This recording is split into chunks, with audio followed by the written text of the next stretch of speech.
కానీ అన్ని వ్యవస్థలు చక్కగా పనిచేస్తున్నాయనంటే అది ఆ రాజ్యాంగ సృష్టికర్త బాబాసాహెబ్ అంబేద్కర్ గారి ఆ యొక్క క్రెడిట్ ఆయనకే దక్కుతుంది. మీరందరూ బాధ్యతతో మన గౌరవ ముఖ్యమంత్రి బాబాసాహెబ్ అంబేద్కర్ గారి మీద ఉన్నటువంటి అభిమానంతో తన బాధ్యతను తన భుజస్కంధాల మీద వేసుకొని తరతరాలుగా వస్తున్నటువంటి ఈ యొక్క వివక్షతని, దళితుల పట్ల ఉన్నటువంటి వివక్షతని ఆయన ఏ ఉద్దేశంతో అయితే రాజ్యాంగాన్ని రూపకల్పన చేసి మనకు అందించి ఆయన వెళ్ళారో అదే స్ఫూర్తితో ఆ యొక్క లక్ష్యాన్ని నెరవేర్చేటటువంటి ఉద్దేశంతో బడుగు బలహీన వర్గాలని, దళితుల్ని అభివృద్ధి చెందించాలి రాజకీయంగా, సామాజికంగా, ఆర్థికంగా అన్నటువంటి ఒక లక్ష్యంతో గౌరవ ముఖ్యమంత్రి వర్యులు అహర్నిశాలు గత 4 సంవత్సరాల 8 నెలల కాలం నుంచి మన ప్రభుత్వం వైఎస్ఆర్ కాంగ్రెస్ పార్టీ ప్రభుత్వం వచ్చినప్పటి నుంచి కృషి చేస్తూ ఉన్నారన్నటువంటి విషయం మీకు తెలుసు. పేదల పట్ల మన గౌరవ ముఖ్యమంత్రి శ్రీ జగన్మోహన్ రెడ్డి గారికి ఉన్నటువంటి మమకారం, బడుగు బలహీన వర్గాలను పైకి తీసుకురావాలన్నటువంటి ఆకాంక్షతో ఈ యొక్క ఏదైతే మనం బాబాసాహెబ్ అంబేద్కర్ గారు ఏ యొక్క సిద్ధాంతాన్ని నమ్మారో ఆ సిద్ధాంతానికి అనుగుణంగా నవరత్నాలు అన్నటువంటివి రూపొందించి ఈ యొక్క సుపరిపాలన అందించగలగడం నిజంగా ఆంధ్ర రాష్ట్ర ప్రజలు చేసుకున్నటువంటి అదృష్టంగా భావించవచ్చు.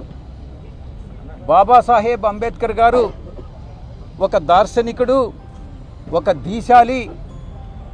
అహర్నిశాలు తన జీవితకాలం అంతా కూడా బడుగు బలహీన వర్గాల కోసం, సమాజంలో ఉన్నటువంటి వివక్షతను తొలగించేదానికి ఆయన చేసినటువంటి కృషి మరువలేనిది అన్నటువంటి విషయం మనందరికీ కూడా తెలుసు. ముఖ్యంగా అంటరానితనం మీద ఆయన చేసినటువంటి యుద్ధం, ఆయన చేసినటువంటి కృషి కొన్ని సామాజిక వర్గాల ఆధిపత్య భావన అన్నటువంటిది సమూలంగా నిర్మూలించాలి అన్నటువంటి భావనతో ఆయన చేసినటువంటి కృషి అన్నటువంటిది, ఆ పోరాట యోధుడు చేసినటువంటి కృషి నిజంగా మన అందరికీ కూడా స్ఫూర్తిదాయకం కావాలి అన్నటువంటి విషయాన్ని నేను తెలియజేస్తా ఉన్నా. సమసమాజం అనేటటువంటి భావాన్ని ఆయన నిరూపించాలి, దాన్ని ఆచరణ సాధ్యం చేయాలి అన్నటువంటి భావనతో ఆయన తన జీవితకాలం అంతా కృషి చేయడం అన్నటువంటిది ఆ యొక్క మన సమాజానికి చేసినటువంటి కృషిని ప్రతిబింబిస్తుంది. ఆ యొక్క శిల్పం, మహాశిల్పం సమసమాజ నిర్మాణానికి ఒక ప్రతిరూపంగా భావించవచ్చు అని నేను మీ అందరికీ తెలియజేస్తా ఉన్నా.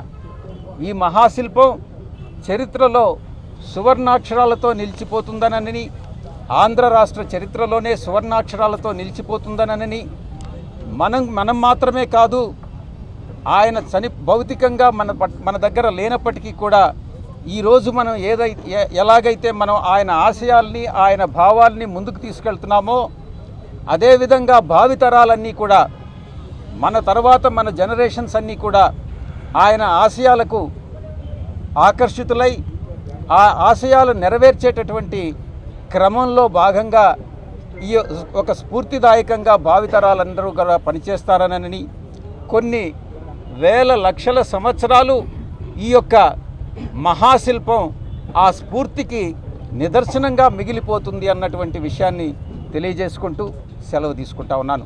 19వ తారీఖు సాయంత్రం 4 గంటలకు కార్యక్రమం ప్రారంభమవుతుంది. ఇక్కడ మహాసభ జరుగుతుంది, సమతా మహాసభ జరుగుతుంది. ఆ మహాసభకు రాష్ట్ర వ్యాప్తంగా అన్ని జిల్లాల నుంచి కూడా దళిత సోదర సోదరీమణులు, బడుగు బలహీన వర్గాలు మన ఆ యొక్క అంబేద్కర్ గారి ఆశయాల్ని నచ్చినటువంటి వాళ్ళు, పాటించేటటువంటి వాళ్ళు ప్రతి ఒక్కరూ కూడా కులాలకు మతాలకు అతీతంగా ఈ యొక్క సమావేశానికి విచ్చేయడం జరుగుతుంది.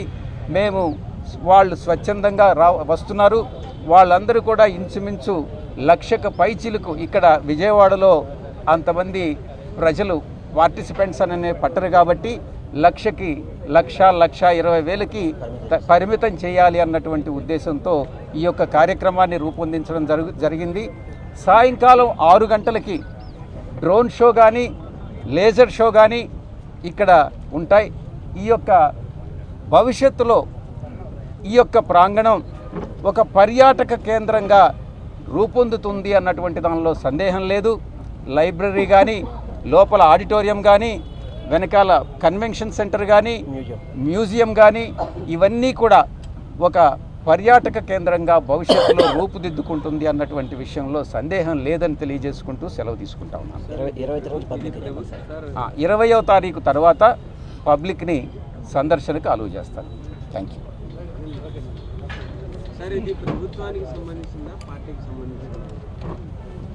ఇది ప్రభుత్వమా పార్టీయా అన్నటువంటి ప్రశ్న కాదు. బాబాసాహెబ్ అంబేద్కర్ గారు బడుగు బలహీన వర్గాల మనిషి, దళిత అభివృద్ధి కోసం దళితులని ఆ వివక్షతను తొలగించేదానికి ఆయన చేసినటువంటి కృషికి మన పార్టీయే కాదు ప్రతి రాజకీయ పార్టీ కూడా అంబేద్కర్ గారిని ప్రశంసిస్తారు. కాబట్టి ప్రభుత్వ కార్యక్రమమా ఇది పార్టీ కార్యక్రమమా అన్నటువంటి భేదం లేకుండా ప్రతి ఒక్కరూ కూడా ఈ యొక్క కార్యక్రమంలో పార్టిసిపేట్ చేయడం జరుగుతుంది. దీనికి ఆహ్వానం అక్కర్లేదు. ఒక దార్శనికుడి ఈ కార్యక్రమానికి ఆహ్వానం అవసరమా? మీరే చెప్పండి. ఆయన జీవితాన్నే అంకితం చేసినటువంటి వ్యక్తి బడుగు బలహీన వర్గాల కోసం. ఈరోజు ఇంకొక విషయం చెప్పాలనంటే బాబాసాహెబ్ అంబేద్కర్ గారు ఈ యొక్క భారత గడ్డ పైన పుట్టి ఉండకపోతే బహుశా అలనాటి ఆ వివక్షత అంటరానితనం అస్పృశ్యత ఇవన్నీ కూడా ఈ రోజుకు కూడా ఆయన ఇచ్చినటువంటి రిజర్వేషన్స్ అన్నటువంటిది లేకపోతే ఈ రోజుకు కూడా ఆర్థికంగా బడుగు బలహీన వర్గాలు అభివృద్ధి చెందేటటువంటి వాళ్ళు కాదు. అదే ఆయనటువంటి ఆశయాలు. ఆ ఆశయాల్ని కొనసాగించడమే మన అందరి లక్ష్యం. పార్టీలకు అతీతంగా ఆ యొక్క ఆశయాలకు అనుగుణంగా మన జగన్మోహన్ రెడ్డి గారు ఈ యొక్క ప్రాజెక్టును ప్రారంభించారు. దీంట్లో పార్టీ అని కానీ ప్రభుత్వం అన్నటువంటి తేడా చూపించకూడదు అనేది నా ఉద్దేశం. 1 గంటకు వస్తుంది. వచ్చిన తర్వాత